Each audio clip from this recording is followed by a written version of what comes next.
Olá pessoal, meu nome é Denis Girardi, esse é o canal Padma Sandhi. Aqui nós falamos sobre práticas budistas, práticas não budistas tibetanas, falamos sobre espiritualidade e hoje eu venho para falar um pouquinho sobre Amô, o oráculo tibetano. Desde o mês de janeiro de 2023 eu optei a cumprir um dos papéis da prática da Amô, que é a oferenda da Amô, oferecer a Amô a quem dela precisar, a quem precisar do oráculo, a gente oferece o oráculo. É uma oferenda de compaixão. E essa Amô específica é uma Amô de Manjushri, que é o Buda da sabedoria. Quando nós falamos nos Budas e Bodhisattvas, Manjushri corporifica a sabedoria de todos os Budas, é a sabedoria iluminada. Muitas vezes nós falamos desses Bodhisattvas e aí nós falamos do Manjushri como a sabedoria, de Cherenzi, Avalokiteshvara, como a compaixão, de Tara, como os milagres de Buda, Vajrapani, como o poder dos Budas. E Cherenzi, que vem, e Manjushri, que vem com essa questão da sabedoria de todos os Budas. Essa é a deidade com a qual nós nos vinculamos para realizar Amô. Então, o Amô, a leitura de um oráculo, ele não é um oráculo como, por exemplo, funciona um tarô, em que a pessoa senta diante do tarólogo, vira as cartas e a partir das cartas que se viram se faz uma determinada leitura, mesmo que terapêutica, daqueles arcanos que ali aparecem. Na Amô, principalmente na Amô de Manjushri, nós fazemos uma prática de meditação. Então, Amô se dá num contexto de uma prática de Manjushri, se faz a prática, se faz as visualizações, e durante a prática e as visualizações, nós geramos e estabelecemos a deidade. Isso faz parte do budismo tântrico, do Tantrayana, que é a geração da deidade. Então, na Amô de Manjushri, nós geramos Manjushri, nós visualizamos Manjushri diante de nós. Depois da visualização, nós fazemos uma rápida prática de Guru Yoga. O que é a prática de Guru Yoga? É a forma com que nosso corpo, nossa fala e nossa mente se fundem ao corpo, à fala e à mente da deidade, se tornando inseparáveis. Nós desenvolvemos devoção pela deidade, nós desenvolvemos amor compassivo e muita devoção nesse relacionamento com a deidade. Na sequência, nós recitamos juntos o mantra de Manjushri. Então nós recitamos Om Arapatsanadi, pelo menos um mala de mantra, de forma que nós estabilizamos esse ambiente, estabilizamos esse espaço e nos conectamos diretamente com Manjushri. Esse processo é o processo que antecede Amô, que antecede propriamente a prática oracular, ou a prática de lançar os dados. Quando, pouquinho antes de fazermos essa recitação de mantra, nós trabalhamos com duas sílabas, a sílaba Om e a sílaba Di.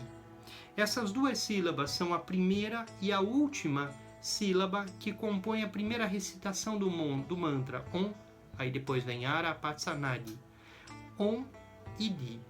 No primeiro Om, nós vamos visualizando que o nosso corpo, o espaço ao nosso redor e todos os universos ficam dourados com a sabedoria transcendental de Manjushri, com o olho da sabedoria que tudo vê, o olho da sabedoria de Manjushri que é capaz de ver o passado, o presente e o futuro. E Amô consiste nisso, se vincular ao olho de sabedoria de Manjushri e ser capaz de olhar passado, presente, futuro.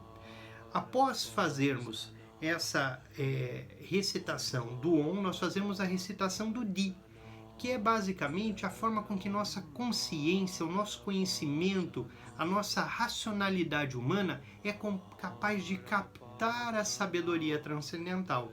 Então nós usamos Om e depois Di. recitamos o mantra e estabilizamos então a presença de Manjushri diante de nós. Estabilizada a presença de Manjushri, né? Então, muitos me perguntam, eu não tenho iniciação de Manjushri, eu posso fazer Amo? Essa Amo, ela foi propagada no Ocidente por Sakya Trinzen.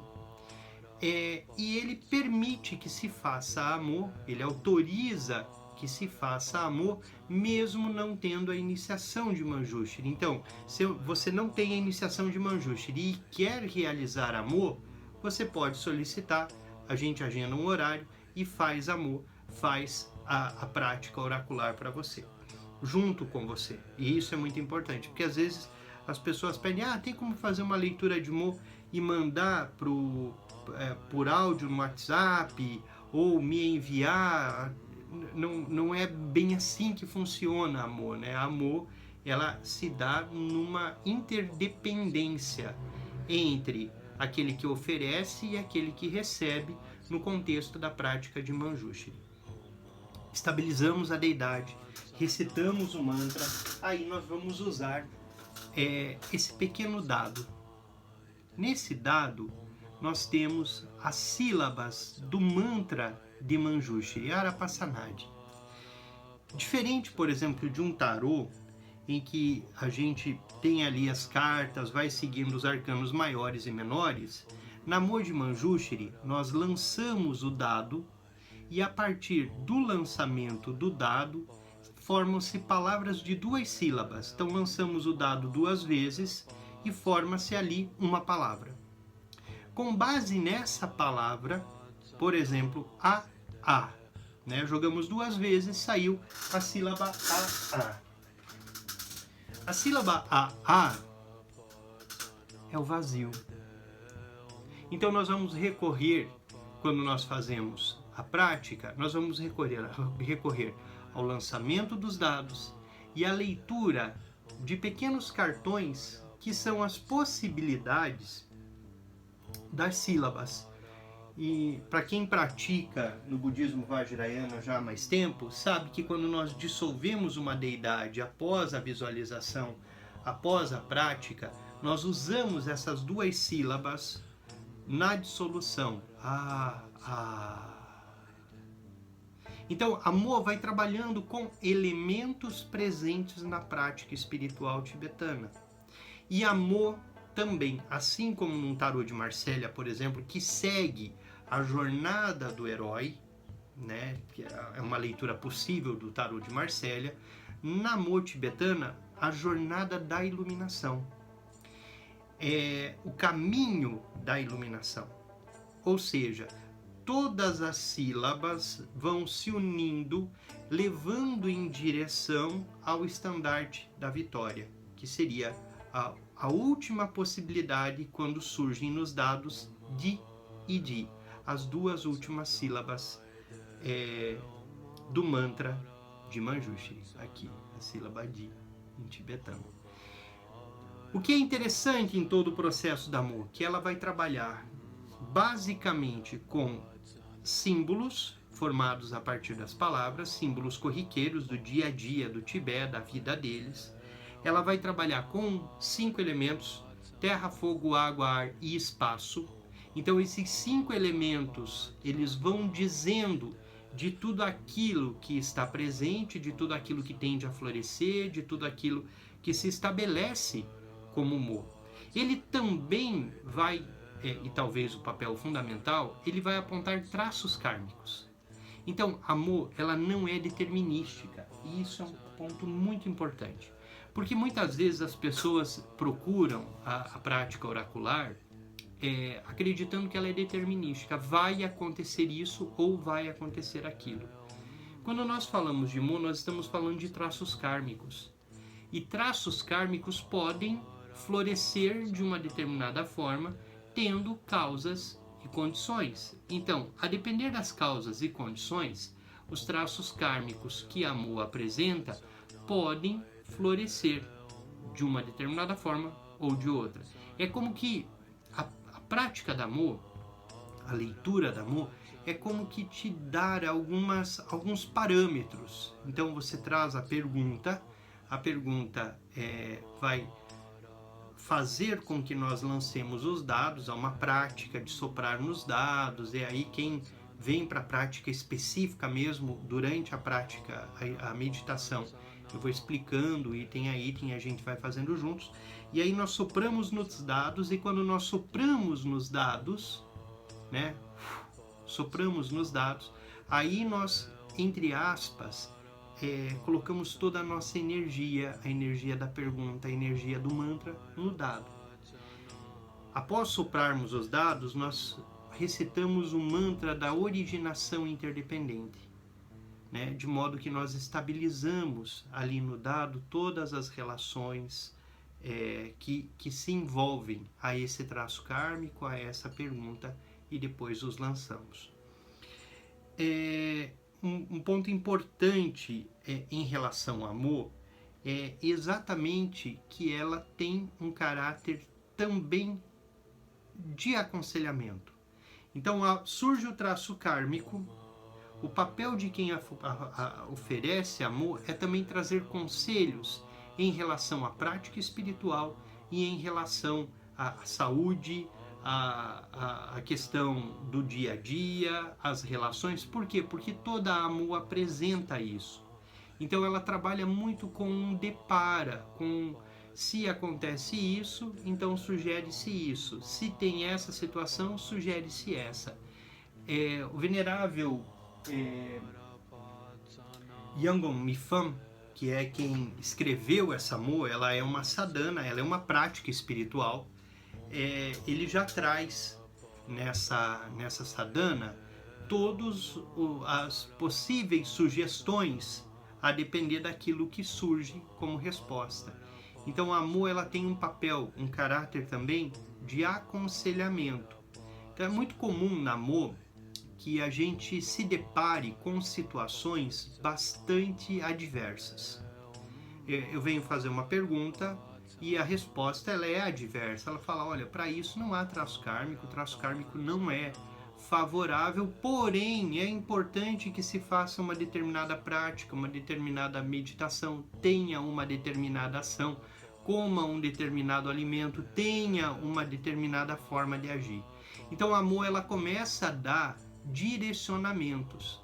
Às vezes as pessoas procuram amor mais para resolver coisas muito pontuais, assim, muito do dia a dia, né? Mas ela vai abrir os horizontes. Às vezes a pergunta é muito simples, ela abre horizontes, ela traz formas de ver, ela traz um olhar que muitas vezes o consulente, a pessoa que está ali, consulente com a palavra estranha, mas aquele que está recebendo a prática de amor, ele quer entender um pouco mais, ele nem sabe que ele precisa daquilo e de repente a amor abre, né? A amor, em vez de fechar, ela abre, ela traz novas leituras, ela traz novas reflexões, ela muda a perspectiva de olhar. Então o amor ela tem essa capacidade, né? O oráculo tem essa capacidade de dizer, você está indo por um caminho não tão interessante diante desse traço kármico. Talvez o melhor fosse fazer isso. Esse é um ponto interessantíssimo do amor, porque muitas vezes nós queremos ter uma determinada ação, né? E nós queremos ter uma ação compassiva em relação a um determinado a um determinado problema, e nós queremos ser compassivos. Como é um amor ligada a prática tibetana, ela vai trabalhar também com 4 atividades. Com atividade de poder, com atividade irada, com atividade incrementadora e com atividade compassiva. Então, o amor, ela vai direcionar dentro de todo um sistema de prática. Ela não é uma resposta simples, ela vai trazer todo o sistema.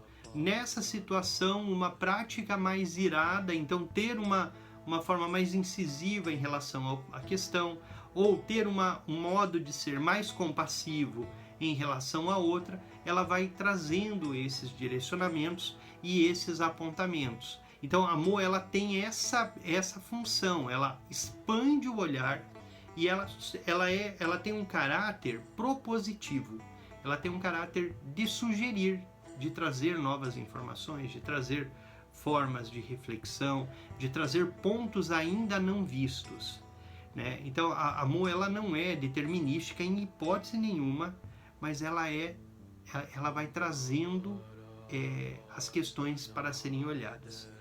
Diferente do tarô, né, que tem ali 22 arcanos maiores, na Mo nós trabalhamos com 36 possibilidades. São 36 possibilidades diante das perguntas que chegam, e essas 36 possibilidades advêm das possibilidades de combinação, né, as possibilidades de combinações no mantra de Manjushri, né? Se junta isso com aquilo, se junta aquele outro com outro. Aqui bem baixinho no som você está ouvindo o mantra de Manjushri, né? Se você tiver interesse em realizar amor, em marcar um horário, em fazer uma sessão, ao menos para conhecê-la, eu vou deixar aqui no canal, ali embaixo na descrição do vídeo, um formulário, você preenche, eu entro em contato, a gente marca uma tirada de Mo aí, caso você tenha interesse em fazê-lo. Caso não, fica aqui um pouquinho mais sobre o conhecimento de uma prática tibetana. O oráculo está presente na cultura tibetana, acho que eu tenho uns 2 ou 3 vídeos no canal sobre oráculo e práticas oraculares.